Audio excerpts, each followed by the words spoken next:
Joy University, best emerging university in South India. For admissions, contact.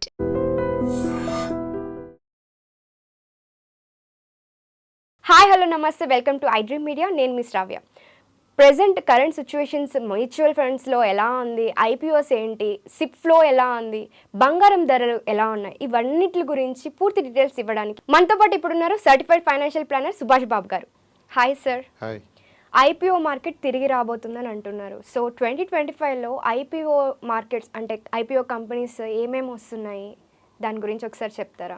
Okay, IPO market రాబోతుంది అని అనుకుంటున్నాం మనం. Actually ఉంది, ఎప్పటి నుంచో రన్ అవుతుంది ఐపీఓస్. గత 6-8 మంత్స్గా మార్కెట్ కొంచెం కరెక్షన్ ఉండబట్టి మన ఈక్విటీ మార్కెట్స్, స్టాక్ మార్కెట్స్ కొంచెం ఐపీఓ ఫీవర్ కొంచెం చల్లబడింది. ఓకే. కానీ ఆఫ్టర్ ఫిబ్రవరి, మార్చ్ మన ఎకానమీ కూడా బాగానే రివైవ్ అయింది, మన కంపెనీస్ పెర్ఫార్మెన్స్ కూడా బాగానే ఉందని ఫీలింగ్ వచ్చాక చాలా ఐపీఓస్ హోల్డ్లో ఉన్నవి మళ్ళీ రివైవ్ అయ్యి మళ్ళీ పిక్చర్లోకి వస్తున్నాయి, మార్కెట్లోకి వస్తున్నాయి. లాస్ట్ బెస్ట్ ఐపీఓ అనేది పర్హాప్స్ బజాజ్ ఫైనాన్స్ అయి ఉండొచ్చు. ఓకే. అది చాలా విపరీతంగా ఓవర్ సబ్స్క్రైబ్ అయింది అండ్ బజాజ్ ఫైనాన్స్కి ఉన్న మార్కెట్లో క్రెడిబిలిటీ వల్ల it give lot of Boost the investor sentiment. దాని తర్వాత హెచ్డిబి అండ్ హెచ్డిఎఫ్సి వాళ్ళ ఫైనాన్షియల్ సర్వీసెస్ కంపెనీ ఈ మధ్యనే ఐపీఓ వాళ్ళది కంక్లూడ్ అయింది. ఐ థింక్ నిన్న మొన్న కంక్లూడ్ అయింది. అది యాక్చువల్లీ అది కూడా అంటే మార్కెట్ ఎక్స్పెక్టేషన్ చాలా చాలా ఎక్కువ ఉంటుంది అనుకున్నారు, కానీ కొంచెం అది తక్కువగానే క్లోజ్ అయ్యాను అనుకోవాలి. అబౌట్ 16 times ఓవర్ సబ్స్క్రైబ్ అయింది actually. Okay. And over subscription అంటే వాళ్ళు ఐపీఓ ద్వారా ఎంత డబ్బు రేస్ చేద్దాం అనుకున్నారు మార్కెట్లోంచి, దాని 16 times వాళ్ళకి ఎక్కువ డబ్బు వచ్చింది. కానీ చాలా కంపెనీస్లో 50 times, 60 times, 100 times కూడా డబ్బు రేజ్ అయిన కేసెస్ చాలా ఉంటాయి. అంటే కంపెనీ బ్యాక్గ్రౌండ్ మీద, క్రెడిబిలిటీ మీద, వాటి మీద. అంతేకాకుండా ఫ్యూచర్ ఎక్స్పెక్టేషన్, ఈ కంపెనీ మనం ఇన్వెస్ట్ చేస్తే మా రిటర్న్స్ ఎలా ఉండబోతున్నాయని ఫీలింగ్తో కూడా చాలా ఇన్వెస్ట్ చేయడం జరుగుతుంది. ఆ బేసిస్లో చూస్తే హెచ్డిబి వాళ్ళ పెర్ఫార్మెన్స్ కొంచెం ఆప్టిమమ్గా ఉందని చెప్పుకోవాలి దాన్ని మనం. అది నిన్నే ఫస్ట్ టైం క్లోజ్ అయింది. అంటే ఐపీఓ ఒక విండో తర్వాత ఐపీఓ క్లోజ్ చేసి మళ్ళీ మార్కెట్లో దాన్ని సెటిల్ అయిన తర్వాత దాన్ని స్టాక్ని లిస్ట్ చేసినప్పుడు వచ్చే ప్రైస్ అది రియల్ పారామీటర్ ఫర్ చెకింగ్. అది కొంచెం బాగానే 80-90 రూపీస్ ఎక్కువగానే అది కోట్ అయింది, విచ్ ఇస్ ఫెయిర్లీ ఓకే. అంటే హెచ్డిఎఫ్సి బ్యాంక్కి ఉండే దీనివల్ల అది కొంచెం బాగానే రెస్పాన్స్ కరెక్ట్ బాగానే వచ్చి అనుకోవచ్చు దాన్ని మనం. సో కొత్త కంపెనీస్ ఏమొచ్చాయి సార్? కొత్త చాలా పైప్లైన్లు ఉన్నాయి, అన్నీ వెయిట్ చేస్తాయి మార్కెట్ సెంటిమెంట్ ఎలా ఉంటుందా అని.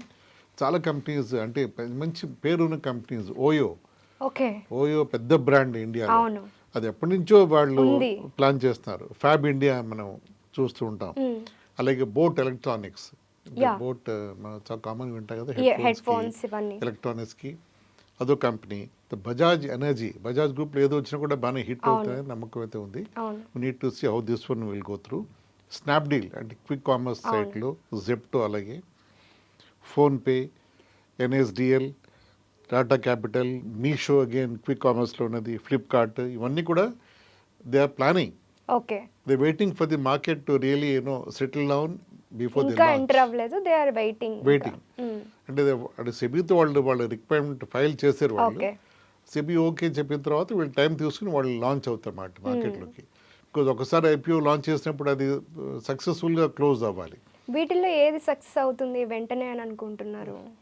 అది అంటే ఇవన్నీ కూడా డైవర్స్ సెక్టర్స్లో ఉన్నాయి. ఇవన్నీ కూడా క్విక్ కామర్స్లో ఉన్నాయి, కొన్ని ఫైనాన్షియల్ సర్వీసెస్లో, electronics. So I expect almost 80% of the names what I mention. Lens cart కూడా ప్లానింగ్లో ఉంది, రిలయన్స్ జియో కూడా డిఫరెంట్ సెక్టర్స్లో ఉన్నాయి, అన్ని కన్స్యూమర్ రిలేటెడ్ ఇండస్ట్రీస్ కాబట్టి దీంట్లో అన్ని కూడా బాగా పెర్ఫామ్ చేస్తే మనం ఆశ్చర్యపడక్కర్లేదు యాక్చువల్లీ చెప్పాలి.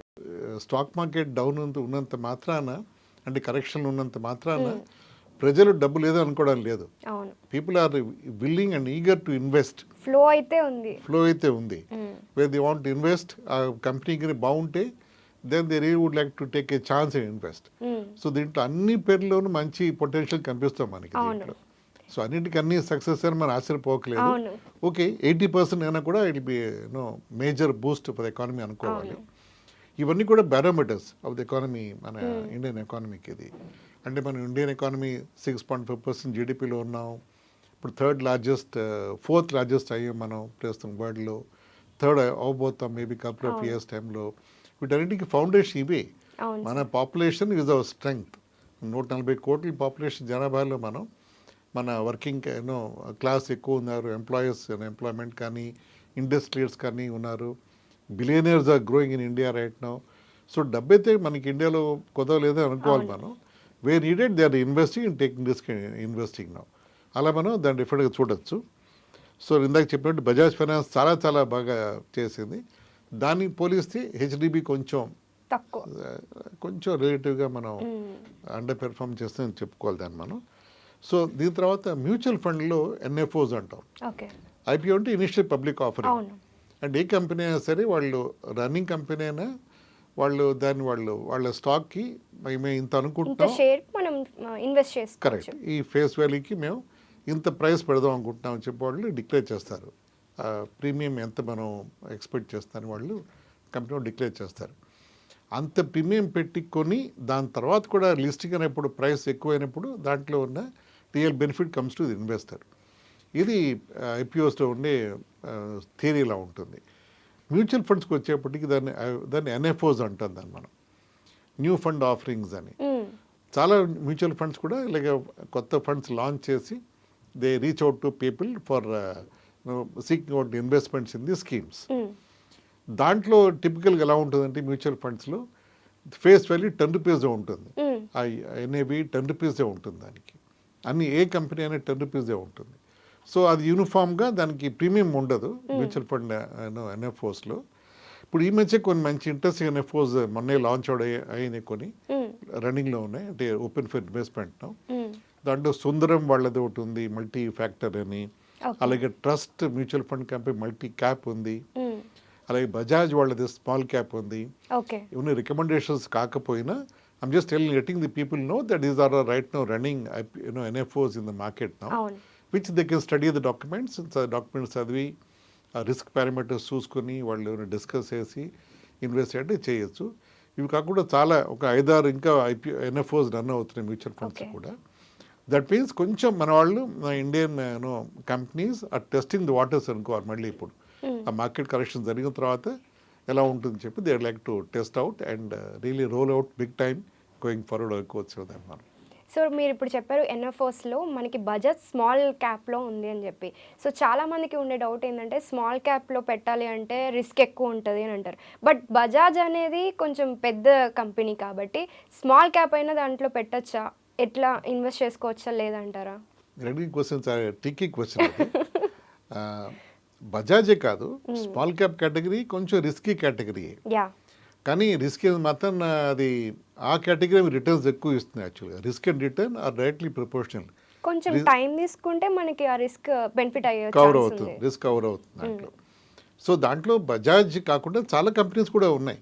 ఎగ్జాంపుల్ గా తీసుకున్నాను నేను, చెప్పారు కాబట్టి. ఇప్పుడు బజాజ్ లాంచ్ చేస్తారు, వాళ్ళ పోర్ట్ఫోలియోలో స్మాల్ క్యాప్ లేదు ఇన్నేళ్ళు వాళ్ళ దగ్గర. ఇప్పుడు వాళ్ళు లాంచ్ చేస్తారు, మార్కెట్లోకి వస్తారు స్మాల్ క్యాప్ స్కీమ్తో పాటు.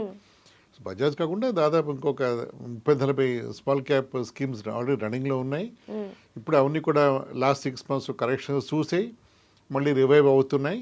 సో మీరు అన్నట్టు small cap segment going forward అది it be interesting segment to watch out for అని మా అసెస్మెంట్ కూడా ఉంటుంది. Okay, thank you so much sir. Thank you అండి, థ్యాంక్ యూ.